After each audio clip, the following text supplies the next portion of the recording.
Fuck this.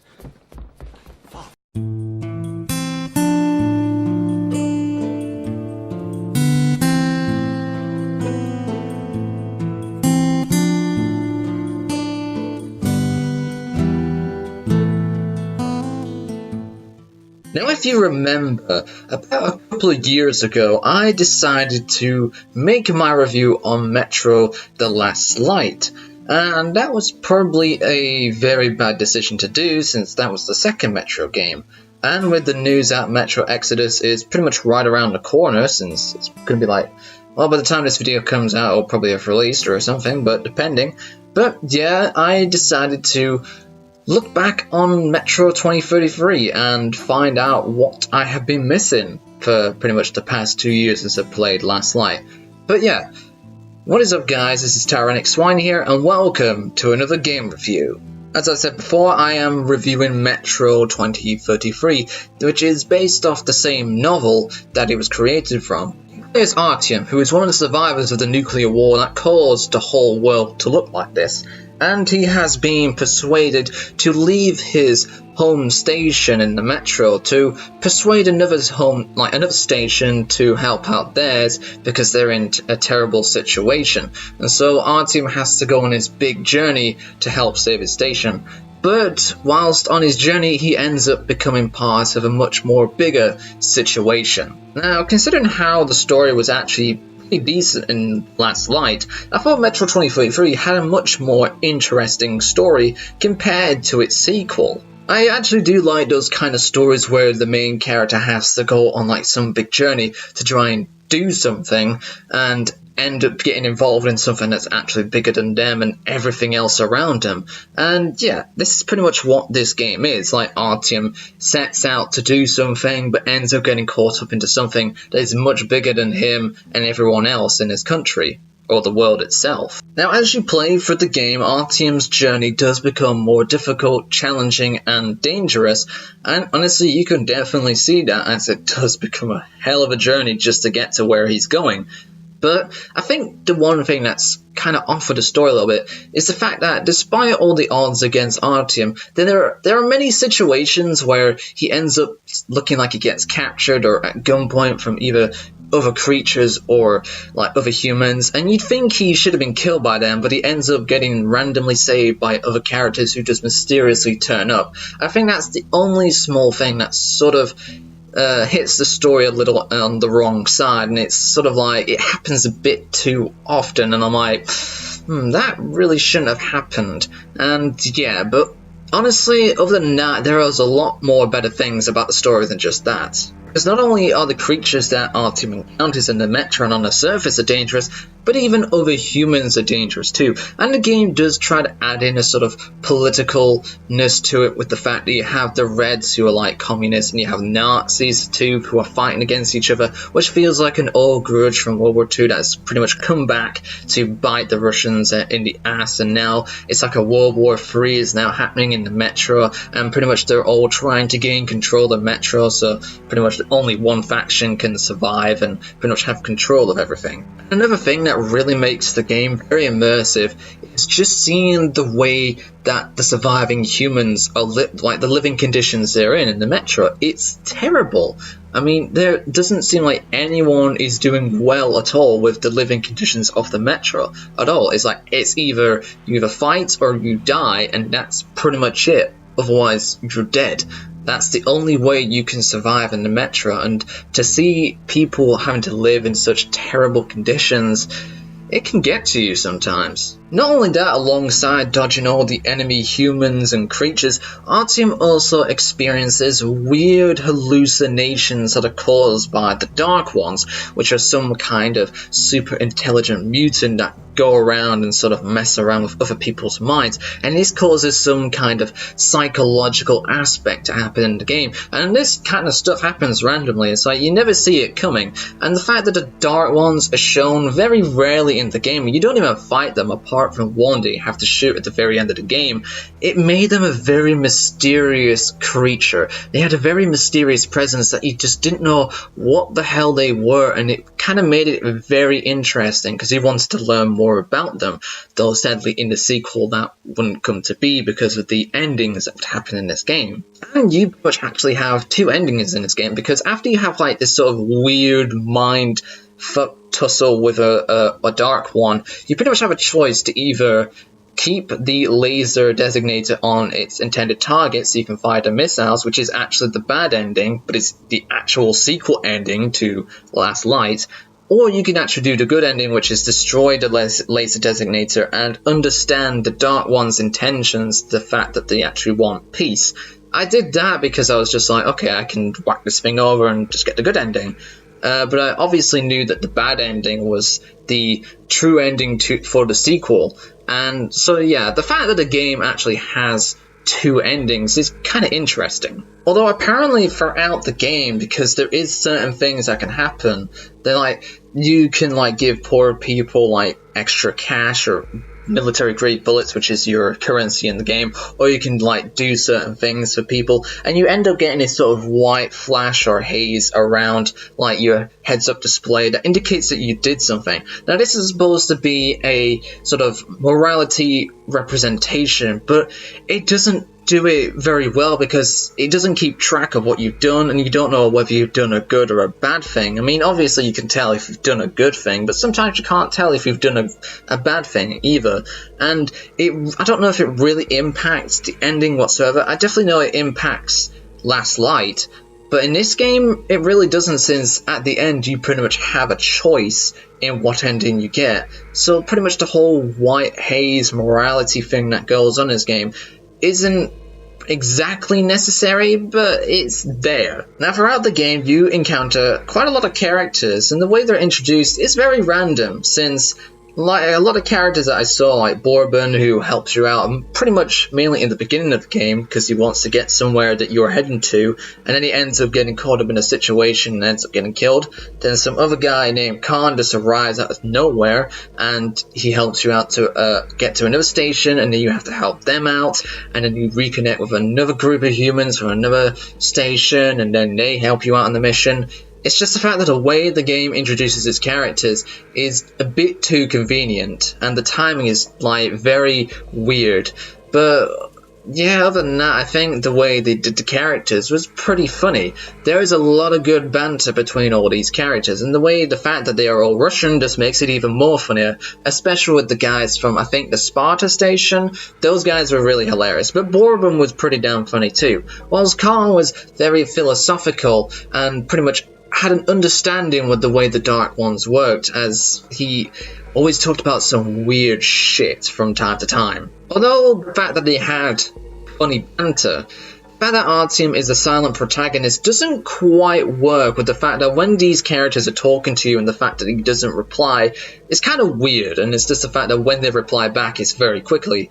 But when you're in like the loading screens like after each chapter, Artyom does like pronounce some dialogue about how he's feeling with the situation. You kind of can relate to that, but the fact that he isn't talking in the actual game itself is sort of weird. So the fact that you have him talking in the loading screens and in between chapters is there, but the fact you don't have him talking in the game is kind of weird, especially when the other characters are asking you questions and giving you orders and stuff like that. Now, something that was kind of weird to me was the fact there was a lack of female characters. Now, I didn't think this was too much of a bad thing, but it was just kind of weird that there wasn't, like, you know, at least one female character who had, like, a strong presence throughout the game. Now, they obviously fixed that in the sequel, but I felt like they tried to put in a bit too much of female presence with the fact that there was a bit more exposure and the fact there was that whole, like, strip club and everything in the sequel, and it was just like they felt like they needed to make up for the lack of female characters in this game.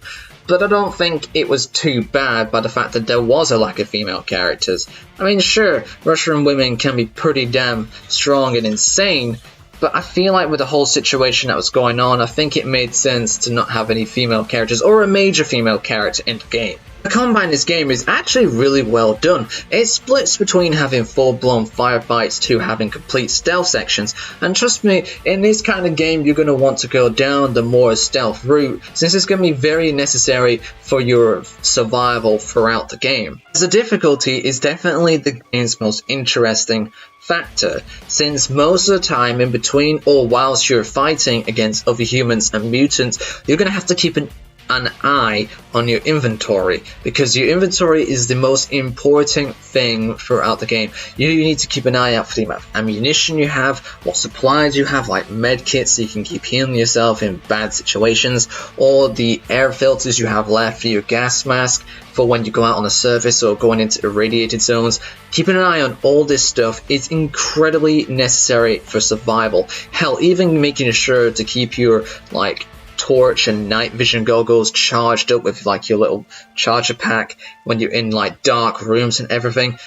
There's so many things that you need to keep an eye on in between and in combat, just so you can actually get to the next section of the game. And trust me, this is what I love about the survival horror aspect of this game, is the fact that throughout the whole game you're not safe. You might never feel like you are fully supplied with ammunition, but then again that does depend on the difficulty you go with before you go into the game, because obviously on easy you're going to have plenty of bullets, but as I'll explain later on, you're going to have a much more difficult time trying to keep a decent amount of ammunition and supplies in your inventory. And that's why I like about the level design, which I'll explain in a bit too, and why you need to literally search every single dead corpse and corner or everywhere in the level that's available to you. And surprisingly enough, there are actually two separate types of difficulties in the game that you can choose from. You have your normal combat difficulties to choose from, like easy, normal, hardcore, veteran hardcore, and insanity. I'm not sure if those are the names fully, but it's what I remembered going into the game.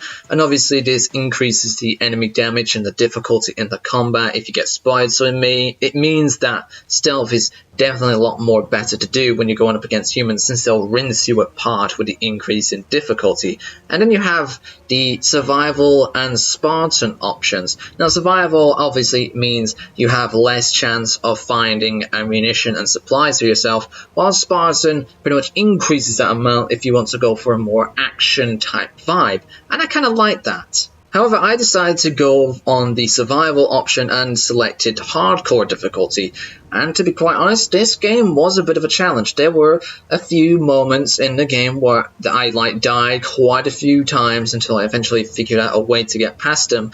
And I'll admit, the game can be pretty challenging. And I like that, especially with the kind of game that it is, being a survival horror. And it only took me about 9 hours to complete, which is a little bit surprising. But then again, I don't know if I went everywhere I could have gone to, as there are some of the levels you can explore here and there. But maybe because of my experience from Last Light, I pretty much knew what I needed to do in order to survive. So maybe because of what I learned from the sequel, I pretty much knew what I needed to do in this game. Now, there is actually a decent amount of weaponry within the game. You pretty much will start out with pretty shitty gear, like crappy assault rifles, shotguns, and a pistol. I mean, the pistol, there's only one of throughout the entire game, so you're pretty much going to be picking that up quite often. But the more you progress through the game, the stronger the weapons will get and the more useful they will become.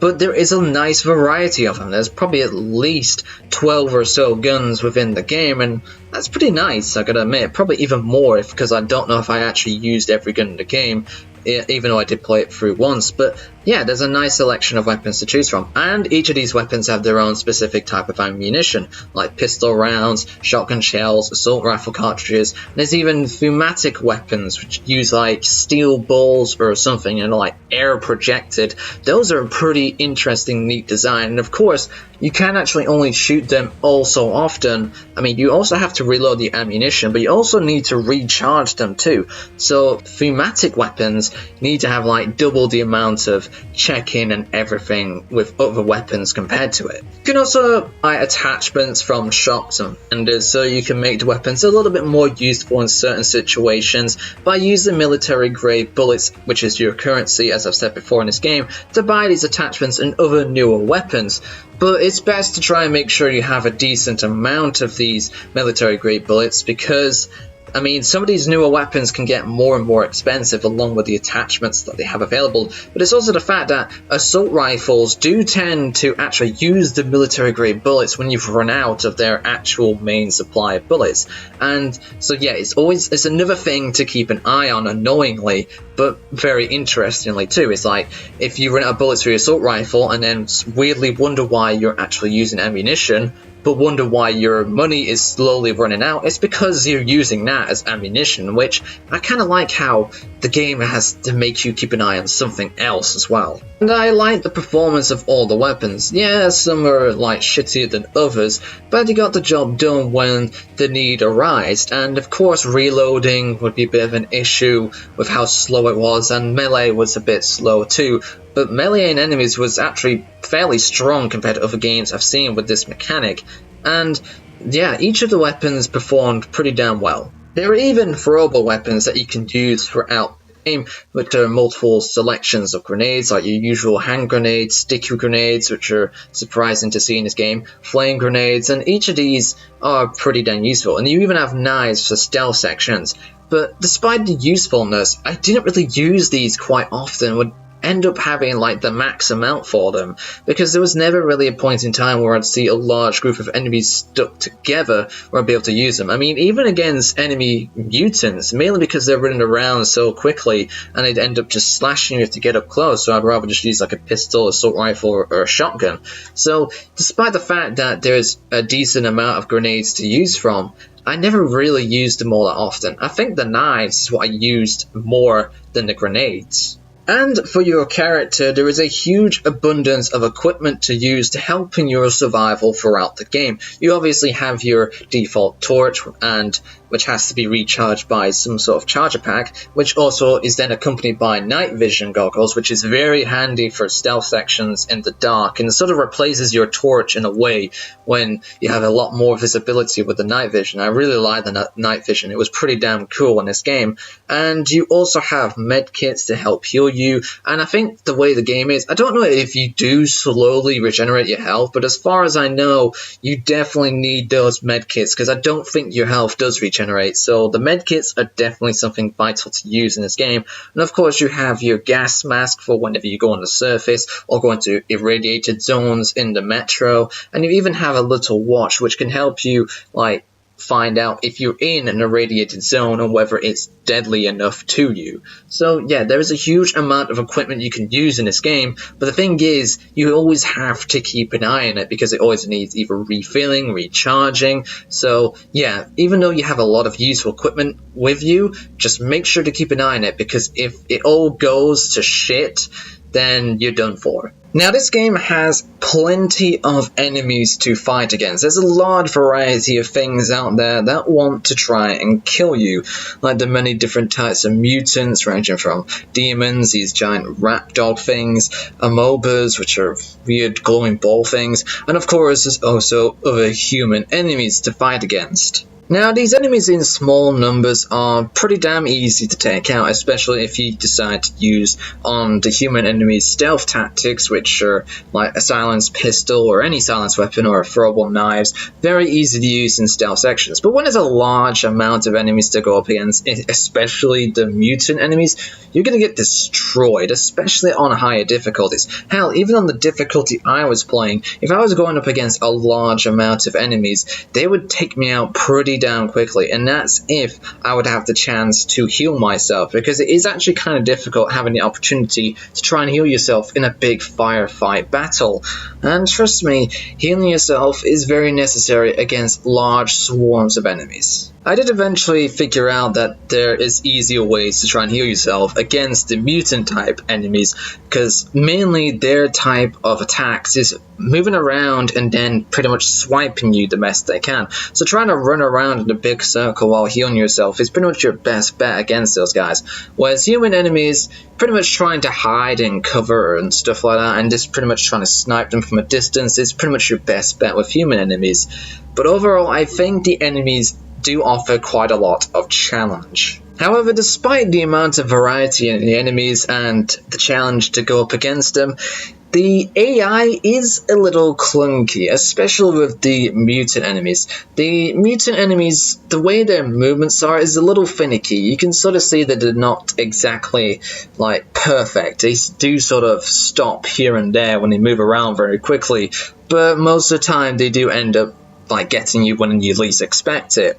And the human AI, well, the enemy human AI is a little bit clunky when it comes to doing stealth, because even though when the enemies sometimes spot you, if you're able to hide quickly enough, they'll just immediately lose attention and just go back to trying to find out where you are. That's a little bit crappy, and it shows why the stealth is a little bit meh in this game, but it's better compared to some games I've seen before.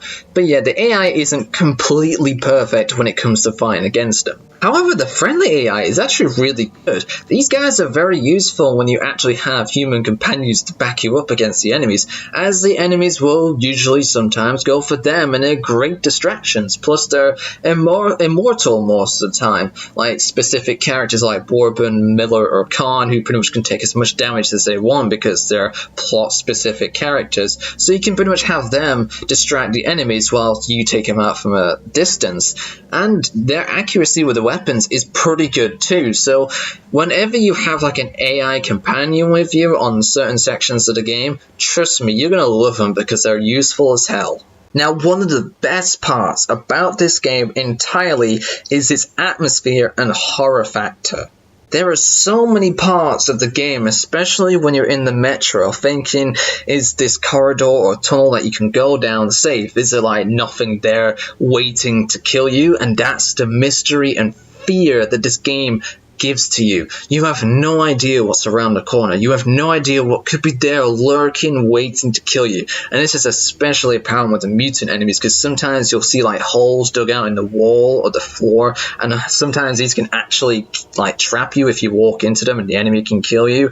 It's damn terrifying when you're like exploring the level sometimes and when you don't know what there is out there. I think the greatest example of this is when you go to the library looking through the archives for like the codes of the missiles or the location of where they are, and holy shit was that place terrifying. It's been a while since I played a horror game where I literally felt like I was fearing for my life, because those freaking librarians, holy shit, you don't want to encounter those in those dark and creepy corridors that the library had. Holy shit, throughout that entire section my heart was racing, and I was like, wow, when I got it done I was thrilled as hell. I was like wondering if I would encounter these things again, and sadly we didn't, but these things are invincible. You can't kill them. So the fear factor and just horror of these things stalking you, trying to kill you, is there immensely, and it's possibly the best part I played from this franchise.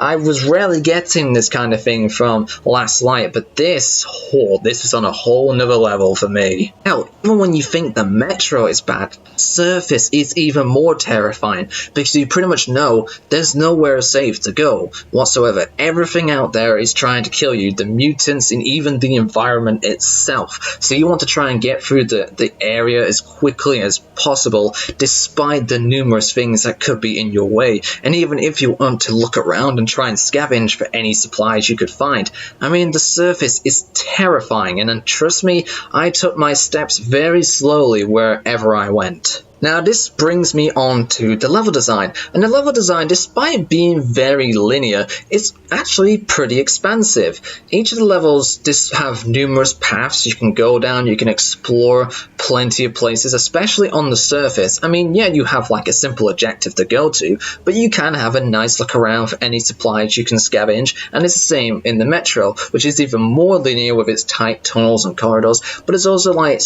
some areas that you can actually go down that's not on like the specific path you're supposed to go down, and you can actually find some decent gear. And there's even like special keys you can find that unlock saves, which will give you a lot more decent supply of ammunition and money or anything that can help you. So I really like the fact that even though this game does feel like it's linear in its design, it's actually very expansive, and exploration is pretty much key to finding anything useful in your survival. The soundtrack is great great too. It goes hand in hand with the atmosphere of the game, especially when you're in sections alone, when you have that creepy, like, orchestra type music just going on in the background and you're just fearing for your goddamn life. But when it gets to more action-like moments, the music does pump up a bit and tries to fit with the moment. And there's even, like, good rock music or some stuff here and there where you're, like, in between the calm moments where you're, like, with AI companions who are just having a muck around and they start playing this rock music, and it's actually a pretty nice jam to listen to.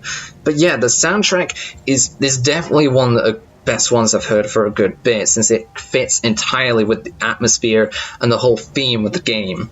The graphics are pretty damn good. I'm gonna say this though, I did play the Redux version, or the remaster, so I'm not exactly sure if that kind of counts for the graphics section of this review, but honestly I thought the graphics for this game were pretty damn nice. The dark, dirty, overwebbed, like, sections of the underground just show that even though humanity has a place to survive, it's a difficult and dangerous life to live, and it's the nuclear damaged surface of, like, the whole destroyed capital city of Moscow. Holy shit, that looks amazing. And it's during winter too, so it's all snowy and everything. And I'm like, wow, holy shit, this looks great. I mean, I've never seen a game that has a more beautiful looking apocalyptic setting than the Metro series. I mean, hell, even the Fallout series isn't this good. The graphics in this game are pretty damn nice. However, there were a couple of glitches I did encounter throughout the game, and the most notable one is where I was fighting against these, like, hairy rat dog mutant things. I forgot what they were called. And at the end of, like, a fighting section, one of them was still alive, but it was just standing there, just not attacking me or my AI companions, and I was like, huh, this is a bit weird.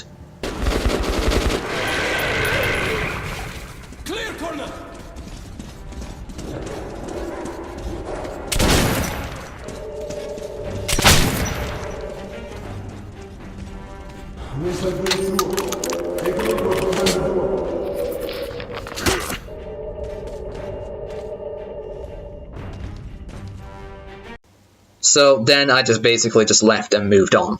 But yeah, overall, Metro 2033 is a great post-apocalyptic game. I really loved the survival horror element of the game, the fact that you have to keep an eye on your inventory. The combat is great. I loved how there's, like, a good split between the combat and, like, calm sections of the game where you can actually see, like, the way humanity is living in the Metro and everything. The surface itself is great. The graphics look great, even though this is the Redux version. The soundtrack is amazing. The whole atmosphere of the game, the story is pretty damn nice. So yeah, overall, Metro 2033 is a damn good game, and I'm gonna give it... So yeah, here's my review of Metro 2033. I really wanted to play this game since I hadn't played it, and Metro Exodus will soon be coming out, so, or maybe it has come out by the time this review comes up, but yeah, I really enjoyed this game, and I can't wait to play Metro Exodus. So, hope you guys have enjoyed this review. Leave a like down below, subscribe, comment on what you think of this game and what other games I could do, share the video on social media, and I shall see you guys in the next random video.